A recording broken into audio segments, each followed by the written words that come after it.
Detective guys. तो दोस्तों, आज की कहानी में हम बात करेंगे एक चूहा और एक हाथी की। एक घने से जंगल में बहुत सारे जानवर रहते थे। वहाँ एक चूहा भी रहता था। चूहा अपने बिल में रहता था। वो जब भी बाहर आता तो हाथी उसे कहता कि मैं तुझे कुचल के मार दूंगा, तू मुझे अच्छा नहीं लगता। ये सोचकर चूहा उदास होता और अपनी बिल में ही रहता। वो सोचता अगर मैं बाहर निकला तो हाथी मुझे कुचल के मार देगा। फिर चूहा सोचता किस तरह इस हाथी से दोस्ती की जाए। चूहे के दिमाग में बहुत सारे आइडिया आते लेकिन सब फेल हो जाते। चूहा सोचता कि जब तक मैं हाथी के दिल में जगह ना बना लूं, मैं अपनी बिल से बाहर नहीं निकलूंगा, क्योंकि अगर मैं बाहर निकला तो मारा जाऊंगा। एक दिन चूहा अपनी बिल में बैठा हुआ होता है कि एक हाथी का रेवड़ उसके सामने से जा रहा होता है। वो देख रहा होता है और डर के अंदर ही बैठा होता है।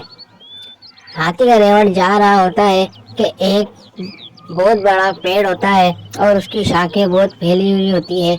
वहाँ एक हाथी फंस जाता है। सारे हाथी मिलकर उसे निकालने की कोशिश करते हैं, पर वो नहीं निकलता क्योंकि पेड़ों की शाखें बहुत मजबूत होती हैं।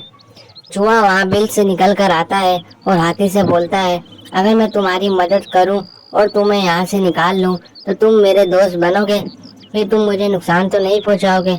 हाथी बोलता है, नहीं, अगर तुमने मेरी मदद की तो मैं तुम्हारा बहुत अच्छा दोस्त बन जाऊंगा। इस पर चूहा पेड़ पे चढ़ता है और अपने बारीक नुकीले दांत से वो सारे शाख काट देता है। वह सारी शाखें एक एक करके सारी काट देता है। इससे हाथी की जान बच जाती है और हाथी निकल जाता है। इससे फिर हाथी अपनी सूंड नीचे करता है और चूहे को अपनी सूंड से उठाकर अपने ऊपर बिठाकर चूहे का शुक्र अदा करता है और कहता है, वाकई तुम बहुत वफादार दोस्त हो, लेकिन मैं तुम्हें बुरा समझ रहा था और तुम्हें मारने पर तुला था। इस पर मैं तुमसे माजरत करता हूँ और तुमसे माफ़ी चाहता हूँ। तुम मुझे प्लीज़ माफ़ कर दो। चूहा उसे माफ़ कर देता है और चूहा बोलता है, मैं भी यही चाह रहा था कि तुमसे किस तरह दोस्ती लगाई जाए, बस खुदा ने एक ऐसा उलझन में डाला तुम्हें कि मैं तुम्हारी मदद के लिए पूरा उतरा।